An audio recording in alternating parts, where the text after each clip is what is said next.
Понеже сме ограничени във времето, ако някой има въпроси, ще ги зададе след лекцията или по имейл. Така че предлагам да започнем по същество. Първа точка се казва слоеве и работа с тях. На слайда са показани основните слоеве, с които работиме в нашата фирма. Всеки слой има своето предназначение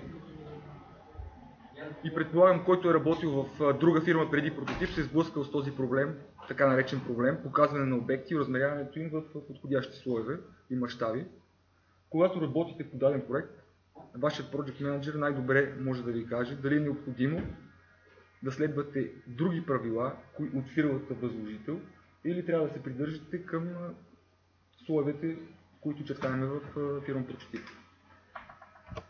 Създали сме един шаблон преди известно време, който не се използва много, но все пак може да го намерите на моя юзер. В този шаблон нагледно е показано за всеки тип материал какъв слой, каква штриховка се използва при поглед, разрез и сечение. Може да се запознаете, понеже тук не се вижда нищо. Слоевете са жълти и зелени. Нищо не се вижда.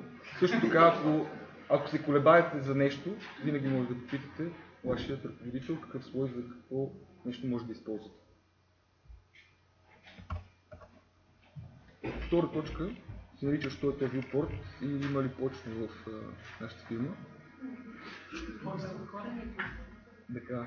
Значи това е, според мен, едно от най-добрите неща, измислени от Autodesk. Поне аз така си мисля, че от Autodesk. Не знам, ако някой друг каже нещо и знае, но мисля, че viewport са измислени от Autodesk.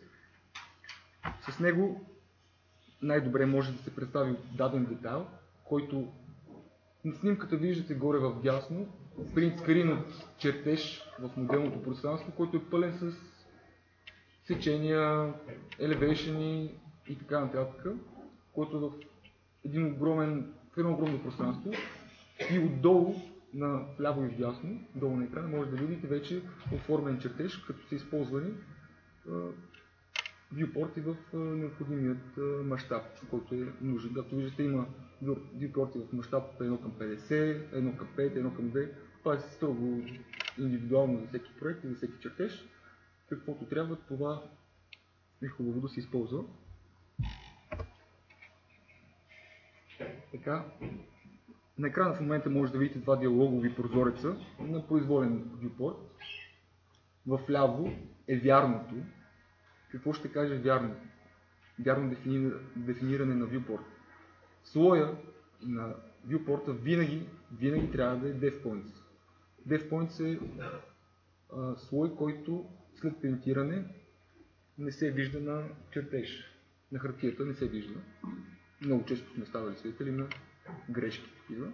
Така че това трябва да се избягва. Другото важно нещо е винаги да използваме стандартен мащаб, както е показано на картината. В момента е 1 към 2, ако се вижда. Но примерно трябва да е стандартен мащаб, не както в дясно 0.9715. Това не е вярно. След като се завърши с мащабирането на viewport, е хубаво и важно viewport да бъде заключен. DisplayLock Yes. В дясно е No, което е абсолютно грешно. Това го имайте предвид.